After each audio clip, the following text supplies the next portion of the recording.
Hi, this is Lucia with The Art of Love. I'm a dating and relationship expert specializing in helping you get your ex back. Today, I want to talk about the rules of no contact. I find that a lot of people are confused as to what it actually is and what they should or should not be doing during no contact. So I want to clear that up today all in one video.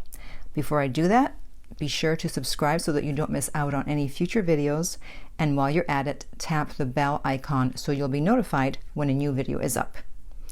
So first, let's define no contact.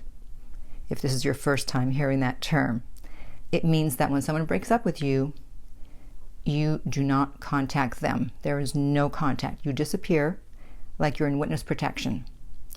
And there are a lot of misconceptions around how to do no contact properly. Let me just say right off, there is no 30-day no contact rule. Sometimes when I'm talking to a coaching client of mine, they bring up this 30-day no contact rule. They go, oh, I'm in my 30 days. And I go, no. There is no 30-day no contact rule. You do not contact your ex after 30 days. No contact means you stay in no contact until you hear from your ex and they have to do certain things for you to even respond. So let me go over the rules of no contact.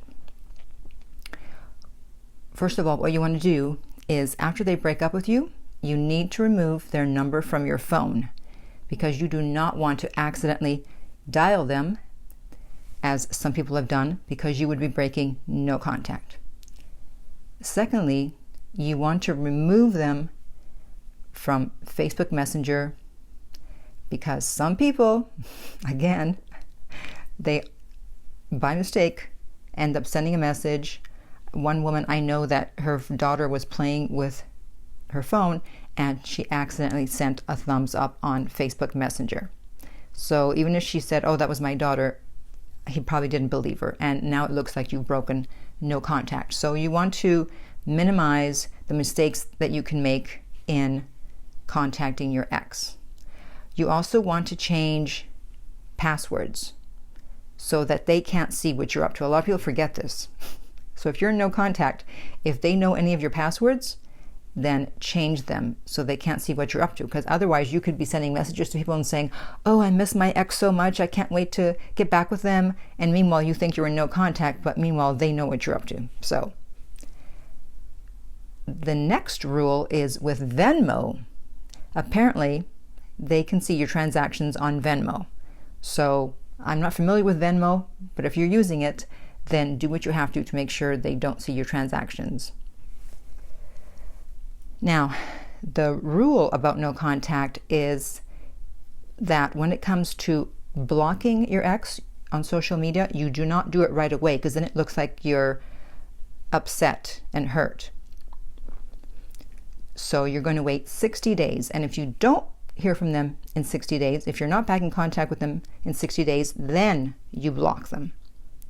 And the reason I say 60 days is because more often than not, if you do no contact properly, you will hear from your ex within 60 days, and it's usually between days 45 and 60. Especially if you've listened to my no contact success stories, you'll see often people say, I heard from my ex on day whatever, 46, 51, 58.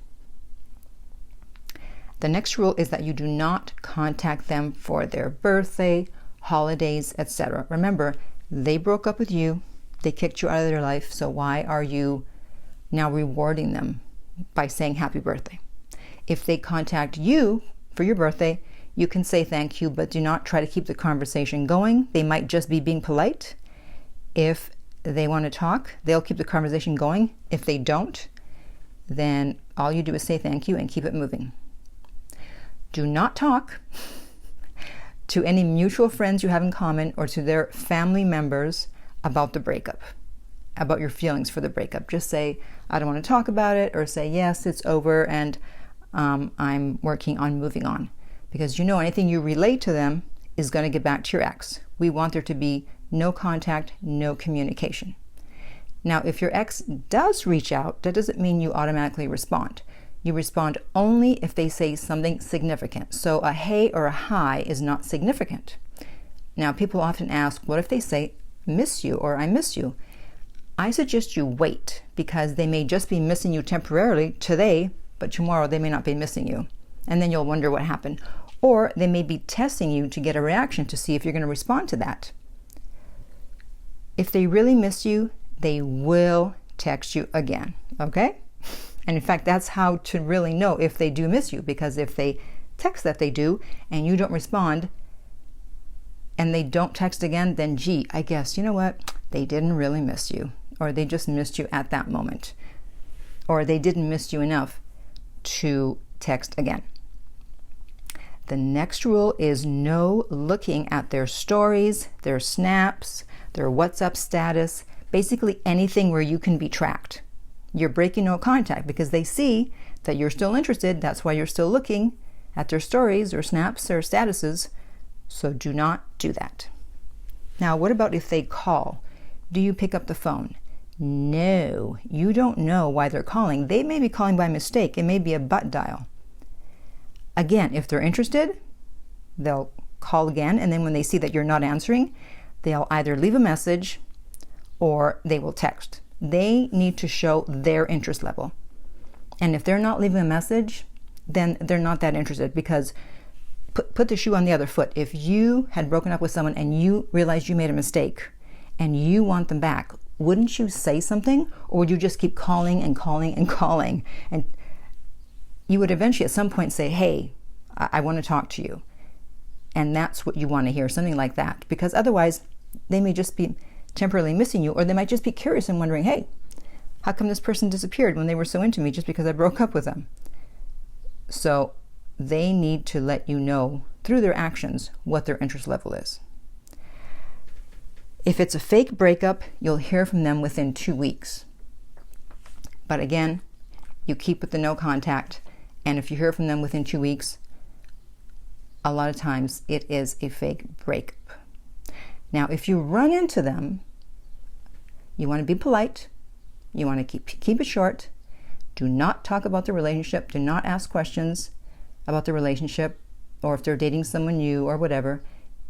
And be the first to end the conversation and keep it moving. If they leave angry messages, or if they call you out on social media, do not react, do not respond. Someone who's still angry or is calling you out, they're not ready to get back together. So there's no point in responding. Do not give them a reaction.